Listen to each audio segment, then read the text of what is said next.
আসসালামু আলাইকুম। আজকে আমরা শিখব জয়েন্ট কত প্রকার ও কী কী। জয়েন্ট মূলত 5 প্রকার, যথা বাট জয়েন্ট। একই সমতল থাকা দুটি প্লেট বা পাইপের প্রান্ত মিলিয়ে জোড়া দেওয়াকে বাট জয়েন্ট বলে। লেপ জয়েন্ট, একটি প্লেটের উপর আরেকটি প্লেট আংশিকভাবে বসিয়ে ওয়েল্ডিং করাকে লেপ জয়েন্ট বলা হয়। টি জয়েন্ট হলো দুটি ধাতু ইংরেজি টি অক্ষরের মতো 90 কোণে যুক্ত করা হয়, তাকে টি জয়েন্ট বলা হয়।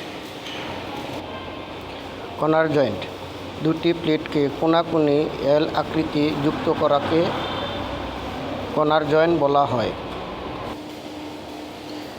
এজ জয়েন্ট, দুটি প্লেটের কিনারা পাশাপাশি রেখে ওয়েল্ডিং করা হয়, তাকে এজ জয়েন্ট বলা হয়।